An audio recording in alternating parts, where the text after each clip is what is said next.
Pastor Tim and alongside Pastor Rich. And I might sound like I'm in a can or far away or whatever it may be, but that's because I'm not sitting at my desk with my microphone and all of the things. But that's all right, because I'm not the main person talking, anyways. That is going to be Pastor Rich. So it was a great weekend. I heard I wasn't here. I was over on some distant island somewhere. Yes. Um, We yeah. some secret unidentified location. Yes, an undisclosed location. But I survived, and I'm back. Looking forward to this week. So I'm just going to pass it over to you. So, Pastor Rich, we had a good weekend this past weekend. Talk to us Mhm. about where we were, some things that you really wanted to drive home with one of the churches that we spoke about, and then where we'll talk a little bit about where we're headed this coming weekend. Sure. Well, this week was a good weekend, and everybody did a good job filling in, and with all that was going on. A lot of there's just never not something going on around here anymore. And Right. as much as we try not to do that, but we do that. So this week was the church in Thyatira, which Jesus spoke to the most. He's you could argue that he's the hardest on them. Hmm. Um, although that's hard to say just because he's hard on all of them in that Yeah. for the most part for that degree. But this church was about, as opposed to Ephesus, who was about doctrine and lacked love, this church had a lot of love, but it lacked doctrine. And because it didn't have that strength to it, it allowed this person Jezebel to come along and who was speaking and influencing and causing the church to go in a different direction. And Jesus is very hard with his description to her and saying that he's offered her time to repent, and she didn't do it. And because Yeah. of that, and people don't like this language, but guys, I don't. We didn't. You didn't come up with it, and I didn't come up with it. It's his Right. language. He says, "I'm going to kill her kids." Hmm. And we don't like that picture of God, but the picture there is that God. The picture that we get in Thyatira is that God is Jesus is judge. And Hmm. so that's the picture he's given to him. He's very hard on this church because the turmoil that's coming up is from within. And because it's coming from within, we always have to remember in church life that most of the internal struggles are harder than the external. We expect the world to not agree with us on anything. In this culture, we should expect them to agree with us on anything, quite frankly, Hmm. when it comes to cultural issues. But when it comes from within, it causes all kinds of problems. And we talked about that. Things like personalities that can come up and how that can drive people, and to do that authority. Nobody was challenging her. And why was nobody challenging Jezebel? Well, one, they're probably afraid of her. Two, they probably Right. couldn't because they didn't know. They couldn't refute what she was saying because they had no doctrine. But they loved, and they were good in that sense. And so that led to a theology problem. They didn't really know what they believed. And so the point of the whole week was about God wants love and doctrine, spirit and truth, grace and truth. We, as a church, we want to have both. Both are important. Doctrine dictates our love. We love because Jesus loved. That's a theological, that's a doctrinal statement. And so I spent a lot of time talking about those. That is, in the second service was a little different. I really spent a little more time on the whole cult personality thing because they're driven by celebrity culture, very much so. Whether it's YouTube influencers or all of these people that are coming to young people's lives who access technology like we're doing now. I mean, we're doing Hmm. this. We do this to help influence. And so, and as I've come to learn, the term is now influencer. It's been that way for a couple years, and Yeah. There so, you go. and people listen to all kinds of people who are influencers that may not necessarily have a whole lot of doctrine that agrees with your worldview. I mean, and I could think from the adult end. I could think of like a Joe Rogan, and I Mhm. don't know Joe Rogan's faith. I know he's having some people on there that he questions and all that kind of stuff like that. But he has a lot of he's an influencer, and the big YouTubers whose names I usually don't remember. My kids tell me them, and I'm like, who is that? They're like, oh, they're a YouTuber. I'm like, oh, okay. Yep. And doing that. So what we need to do is we need to live as children of light and the truth, and that's what we kind of talked about. It's both. We got to have both. That's why we preach the Bible. That's why we think doctrine's important. We think truth's important. But we also believe grace is important and love is important, and Mhm. they're not mutually exclusive. So that was kind of the theme for Thyatira as we came to that this week. Yeah. Well, and it's a delicate balance. You Mhm. know, doctrine is important, but you don't want to be legalistic. Right.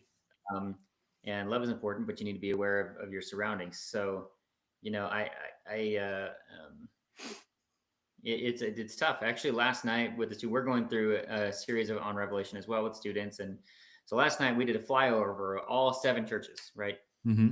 Um, and really, like at the root of what all these 7 churches are struggling with, it's the concept of faith. Either um, they have it or they don't, and it expresses itself in a lot of different ways. Um, and I love that you mentioned spirit and truth, right? There is a balance of the two. It's not just spirit; it is also truth. And so, yeah. So where are we headed this weekend?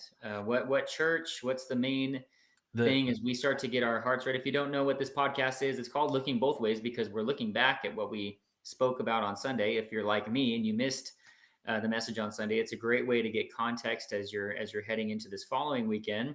But then it also helps us look forward to prepare our hearts for worship. We don't ever want to flippantly enter God's throne, and we want to be able to prepare our hearts for worship. So as we prepare for this coming weekend, Rich, what's the main thing that we're going to be looking toward, and maybe some things to be aware of as we head into Sunday? well, this week is probably the hardest church for people to wrestle with.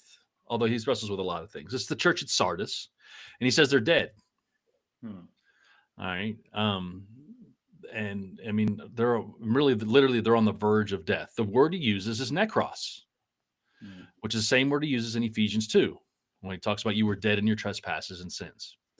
And so he doesn't he just gives these picture. He's the 7 spirits. He goes into acts, but the church, for me, this one's kind of interesting just because, as you know, I do a lot of church stuff. I study a lot of church. I do a lot of things, and so I remember the first time I preached about this church in my first church. It was a church running very small, and talking through that. But for Jesus to say you're dead is a very, very hard. But it's about the theme is Jesus wants his church to have life, Hmm. and so that's kind of where we're going with this. He's aware of what's going on and he cares about his church. Sardis, is church all these churches seem to be like 35, 40 miles from each other, which is an interesting thing to look at uh, Right. in their journey for all of these things. But he's fully aware of what's going on and he cares. Jesus cares when a church is struggling. I've seen a zillion churches that, I mean, we always say you can go into a church and you can tell. I have some quotes here that some uh, Swindoll, when he talked about the church in Sardis, he said it was a morgue with a steeple. And Vance Havner was an old school preacher guy. He said this: she had it all the show. She had all it in the show window, but nothing in stock. Hmm. And so that's kind of where it's at. He does an autopsy, is what Jesus does. It's not a criticism; it's an autopsy. They look like they have life, but they're dead. Now, I've been in a lot of churches in my day where it looks like a whole lot's going on, but ain't a whole lot of anything happening. And so Mhm. I'll spend a few minutes trying to talk about that in the life of the church and walking through those things, because people often don't know where they're at spiritually, or they don't know where that is. And I want to try and be a little more, because we all struggle with this. There are times in our lives when we just feel spiritually, for lack of a better way of saying it, dead, void, empty, whatever that may be. And so he tells the church to wake up. He gives them 5 commands. The general same one. He says, "Wake up." He says, "Be alert." It's literally wake up. Mm. You need to be aware of what's going on around you. Yeah. Strengthen what's left, which implies there's life. Hmm. Okay, there's something there to work with, There's a and that literally pulse. means firm it up. So it's the pictures like flabby me, and God saying you need to go to the gym and firm it up. Mhm. Yeah. Start that spiritual exercise. Yes. And so for us, what does it mean? We got to remember that outward religious activity doesn't mean love and devotion to Jesus. And then what happened in Sardis? can happen to any church. Mhm. And so, and I kind of close out with this, and I'll just close with this thing because I want us to be personal. We need to look at our own hearts. We got to look at live out our own faith, and we got to look at these things. But I go back to what we named our church. A few years ago we went through the name change. We named our church Living Hope Church. Living Hope Church.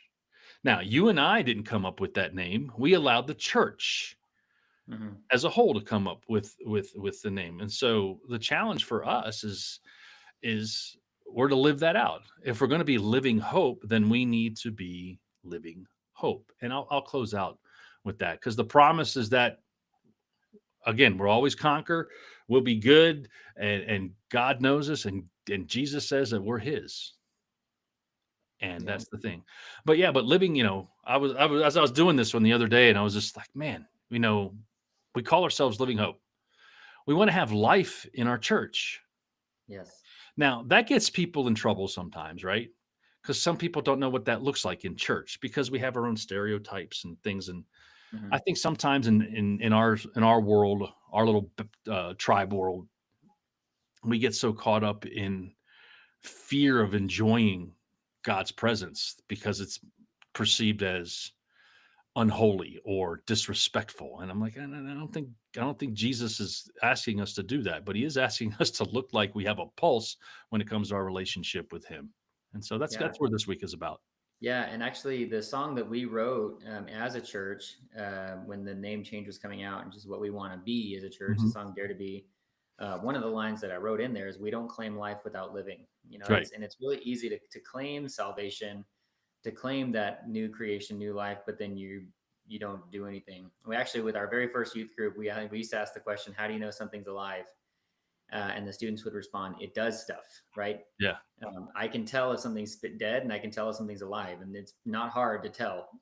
Um, and so, thankfully, there is a pulse, and we don't have to stay that way because we do have life, and Jesus wants us to live that life abundantly. So, Yeah. Yeah. um, In fact, that's what you just said. I opened the message with churches are organisms; they're not organizations.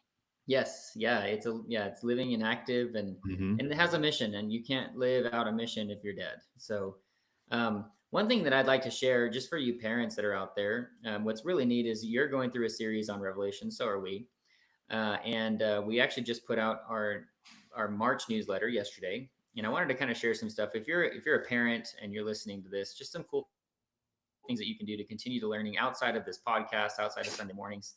A part of that newsletter, I always try and have project and discussion stuff, just parent resources to continue the learning at home. And here's a couple that I thought were really neat. So something you can consider as we consider to go through Revelation as a church uh, is number one, a Revelation soundtrack. I thought this was really neat. So for an activity, you choose worship songs that fit different themes that we see in Revelation: holiness, victory, faithfulness, Jesus is King, all that. You kind of create that family playlist. And then as you drive around, it's going to help deepen your understanding through worship, right? So your mindset will be in a Revelation mindset. There's another one that's in there called the Family Endurance Plan. And so for this, you as a family, you sit down, you kind of discuss how believers are called to endure. If you look at Revelation 2 and 3 and 13, and then you kind of create a family endurance plan with prayers, Bible verses, and encouragement for standing firm in your faith, right? To make sure that you're living, right? To make sure that you're alive spiritually as a family, right? And you're really creating a family action plan to make sure that you're pursuing spiritual life. And then a couple of others, the Overcomer Challenge, Revelation 3:21, to the one who overcomes, I will give him the right to sit with me on my throne. And so with this one, you actually create a daily or weekly overcomer challenge, right? Where the family members practice spiritual endurance, and you write down the things that are going to be tough in that coming week, and you write down an action plan of how you as a family can overcome, whether it's praying for someone who hurt you or who may be hurt, memorizing a Bible verse, whatever, resisting temptation, things that are coming up that you need help overcoming. And then you come together as a family and you do that. And then the last one, this is really fun, is just a heavenly perspective gratitude wall. Revelation 21:4 says, God will wipe away every tear from their eyes. And so for this, you dedicate a wall or a bulletin board to gratitude. And each day you write something you're thankful for, especially things that remind you of God's ultimate victory. So that way you can have that endurance by focusing on what really what we're supposed to be staring down, which is that future place, that future uh, spot of eternal life with Him. So, just some encouraging things for families to kind of consider it, to take the learning outside of a Sunday morning and maybe even practice it in your home. Hope that's helpful to you all. I like the playlist one. I might have to get on that one with mine. Yeah, there's I great. can And get if a you need review. song recommendations, let us know. Hit us up in the comments, and we'll definitely drop some in there. We're actually this Sunday, Rich. I don't know if you know this. The series for the youth is called Get Ready, Hmm. and it's from the Passover where where God told the Israelites to have on their sandals. They needed to be ready to go. Right? He didn't give them a specific time, but they needed to be ready to move.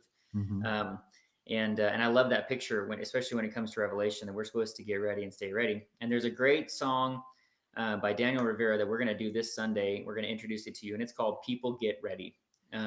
So if you want to look that up, maybe we'll make a social media post. You can listen Is to that it. a remake of the old one? No, Or no, no, no. It's you know not the the one I'm people talking about, right? get ready. Jesus Yes. is. Yeah. No, it's not that one. Okay. That's the first thing that came to my head. I'm Yeah, like, is it an yeah. updated remix? Nope, no. So we're going to introduce that this Sunday because again, this is a series through Revelation. So Hmm. maybe how about this? What if we make a church playlist and we can advertise it? You guys can follow it. Yeah, But that'd be a great again, idea. I got follow an that. old. Well, I got one that. Well, we all have one. I'll send it. I'll send it to you. A couple. Yeah, yeah. We'll get those resources again. This is just us trying to, I mean, like you said, influence, but really it's not us influencing you. We just want to make sure that at every moment throughout your day, you're moving toward the right goal, Yeah. and you're living and active and spiritually in the right mindset. So Well, we want people to have life. We all wrestle with it. We want to try and help people to live life. And in my rooted group, we talked a lot. We talked about warfare. It was that week where we talked about strongholds and warfare and all that stuff. And mhm. you can just that's the week where you kind of just see where people struggle and with life and they don't have to. And God, Jesus gives us a way to not struggle and to live life and to live it in abundance because that's His desire for us. And that's really so. Those are all things that are great ideas to help do that. The gratitude wall is a wonderful idea Yeah, yeah, to to do just that. help you maintain the right focus. Yeah, and again, just coming together as a family. So if you Mhm. haven't yet, even if you don't have a student in the youth ministry or whatever, follow that newsletter. And especially because we're mirroring any of the discussion topics, any of the projects that we come up with will work for the main church because we're all going through the Book of Revelation together, Mhm. and it'll be a good resource for you. And the more resources we can give to you, not so that way you can just stay at home, but so that way you can actually live out the will that God has for your life, Yep. the better. So, thank you so much again, Pastor Rich, for your time, for Thank you. investing in this. By the way, happy birthday Thank to you. this past week. Appreciate it. Thanks to Birthday. everybody else who's wishing me happy birthday. I was getting my hair cut this morning, and my phone just keeps vibrating. Bzz, bzz, bzz, bzz, bzz, bzz. Good. Like I'm not moving. She's got razors on my ear. No way. Yeah. Well, happy birthday, Thank you. and yeah, we'll continue to celebrate. All right. And yeah, we look forward to this Sunday. We look forward to seeing you all here. Invite somebody new, bring them with you. And yeah, this is the Looking Both Ways podcast. I'm Pastor Tim. He's Pastor Rich, and we will talk to you next time. All right, man. All right. All right. Is that? Okay. Okay. I'm good now.